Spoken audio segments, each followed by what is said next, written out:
This entitled parent interrupts an innocent gamer riding on a train to demand they give their laptop to their child. What happens in response to cause this entitled parent to run as fast as they can? Happy birthday if today's your birthday, and on with the revamped show. I was taking the train from my grandparents' house to my family's, and I decided to take out my laptop. It's not terrific. It costs about £600 with a discount, but it works perfectly for what I like to use it for, which is mainly Word and playing lower quality video games. My laptop has a bit of a problem, where if it is picked up from the left side, it glitches out and it freezes, making it look like it's broken. I just have to reset it. And finally, UK trains tend to be 4 seats gathered around a table, and they had quiet carriages, which is the one I was in. Now then, into the story with all the usual names. So I was in the train with my computer on a table, making sure to take up as little space as possible, when Entitled Mum and Entitled Kid sat down. EM sat across from me, whereas EK sat next to me, wanting to have a look at the screen. But because Left 4 Dead 2 is a bit inappropriate for someone of EK's age, I'd say he looked 10 or 11. I tried turning the screen toward the window, so it made it more difficult for EK to see it, but he still tried, leaning over to see the screen. I had earphones in, so I didn't really know what EK said, but he spoke to EM. Next thing I know, EM is turning the laptop towards EK to give him a better view. I hit escape and paused the game, and asked EM what she was doing. Oh, just let EK play. I'm sorry? Just let EK have your computer for a bit. No. I honestly thought it was a joke. The jump from EK just trying to see my screen to EM trying to get me to give my computer to him. Why not? Because it has all of my GCSE revision stuff on it, and this game is not for people of his age. I'll admit I was being a bit loud. Fine, just let him watch. I liked that she was reasonable, but the second I took my hands off my computer to put my earphones in, she had grabbed it by the left-hand side and lifted it, moving it towards EK, throwing my wireless mouse at him too. I sat there in a temporary shock, but EK was already trying to hit escape to unpause the game. But lo and behold, my crappy computer had broken when she picked it up.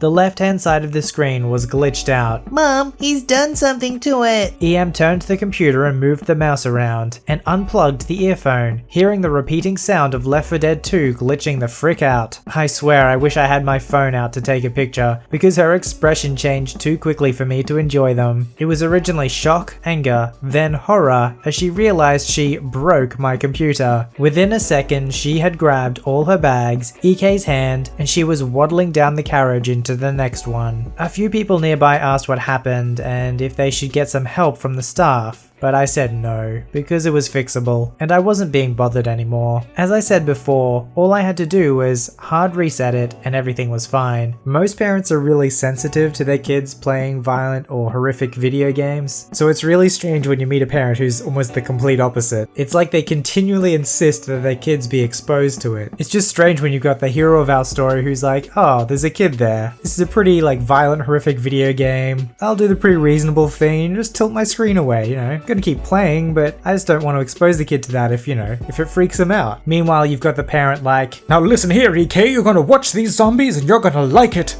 I decided to get into a sport to challenge myself and to practice more with it, so I get all of my mobility back, and I did so with racquetball. For anyone who doesn't know, it's more or less like squash, but with a way bigger bouncy ball, and also different racket styles. After almost 2 years of practicing, when I was 15, my trainer told me that I should enter a tournament, since the winners would be getting a trip to play the state tournament, and if they win, also get in the national tournament. So I did it. Let's meet the cast. Mum, trainer, entitled parent, K is EP's son, cool adversary by the way, R is referee, and me. So this happened during the quarterfinals of the state tournament. It was really hard to get there since many of the participants were experienced people, but I managed to get that far. However, when it was around 5 minutes for my turn to play against my next opponent, I feel someone tap on my shoulder, and there he is. A huge man who seemed to have changed all of his hair to his beard, just staring at me with a sort of fake smile and an unnatural killing glare on his eyes. Dialogue was something like this. Hi.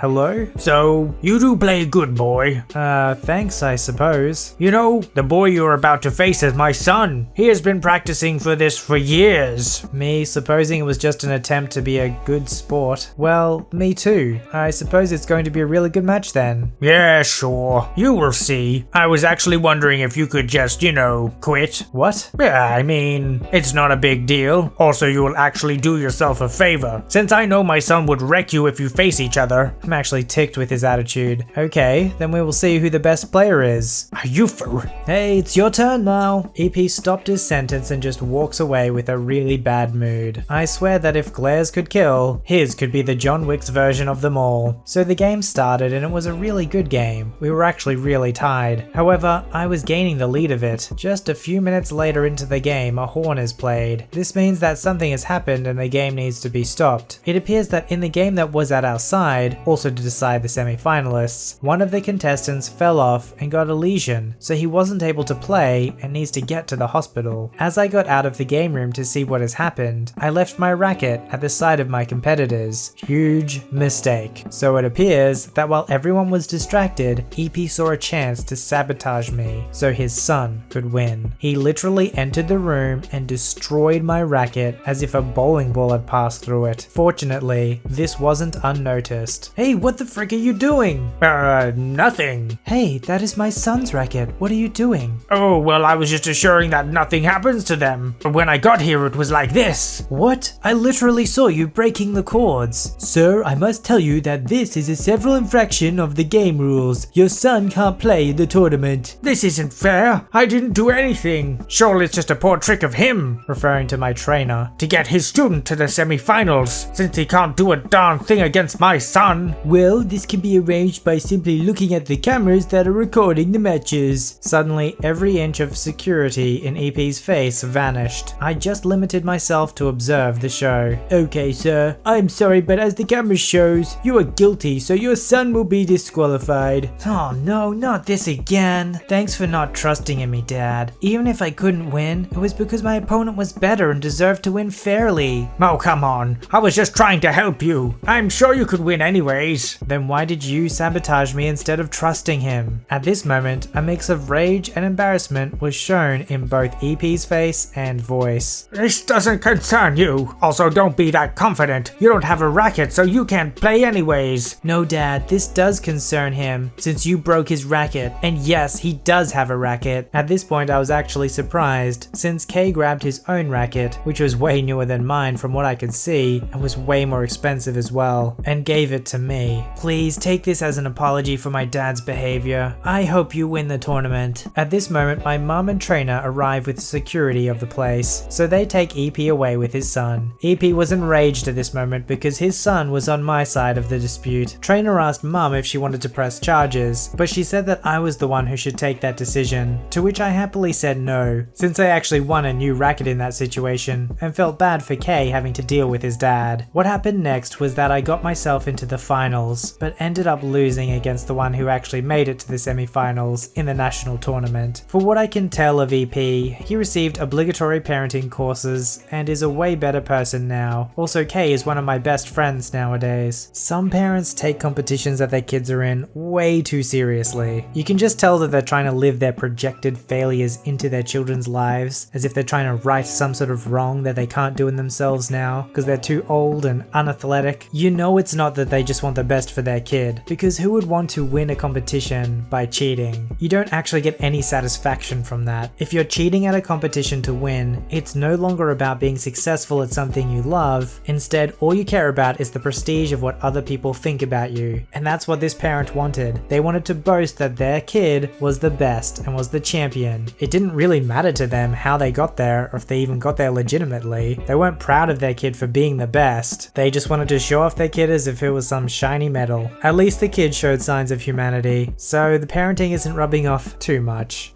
I reffed soccer at the youth rec level for a couple seasons, and that was all I could take. Reffing an under 12 girls game, during check-in, I noticed a girl has her ears pierced, easy to see with a ponytail. That is a big no-no, and is just simply not allowed. I tell Coach, "Coach, this young lady has to remove her earrings." Coach knows better, but does the "they are fresh piercings" bit. I say, sorry, she can't play with earrings. Had the earring gotten caught and tore her earlobe, I would have been responsible. Kid heads over to mum, who starts yelling at me from the sideline. I politely explain, no matter what, she can't play with earrings. The game starts. I see the girl on the pitch. No ponytail. I know what's up.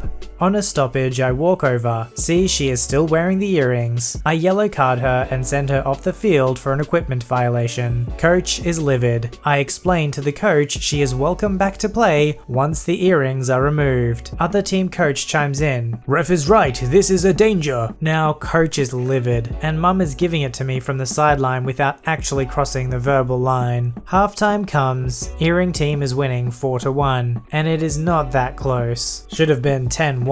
They were one of the two best teams in the league at that point. Second half, game starts. Earring girl is on the field. I walk over, ask to see her ears. There is a band-aid on each earlobe. EM is now screaming at me. Coach is like, "Are you kidding me?" I tell her to pull down a band-aid, and there are the earrings. Second yellow card for second equipment violation. 2 yellow cards equals a red. She is disqualified for the remainder of the game, and misses the next 2 games by league rules. I send her off, explain to coach she is disqualified and his team will be playing a man down for the remainder of the game due to the red card. EM has sprinted over to me, saying to the coach, "Are you going to let this happen?" By this time the head of ref scheduling for the league has walked over, as I informed her at halftime of the issue. Coach, trying to bully me, says, "If you're going to red card her and she can't play, then we will just forfeit." I look at him. I say, "Coach, I accept your forfeit." "Wait, what? I didn't say that." "That is what you said." I go inform the other coach that they have won their first game. His kids start to cheer like they won the World Cup.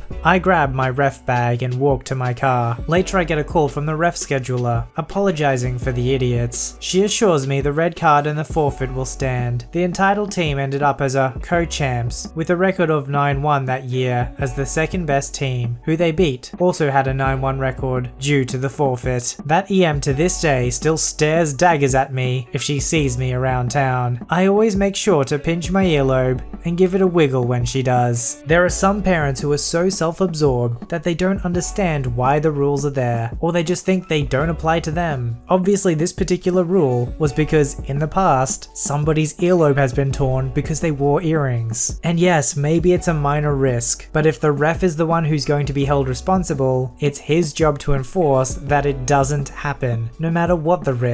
You can't have everything in life. If the girl's ears were recently pierced and she can't take them out, then you have the choice. Either risk them needing to be re-pierced again, or stop playing the game and keep the earrings in. Some people want to try and have everything they want in life at the expense of everybody else, and they think that the rules just don't apply to them. At least in this case they learn that's not always going to happen.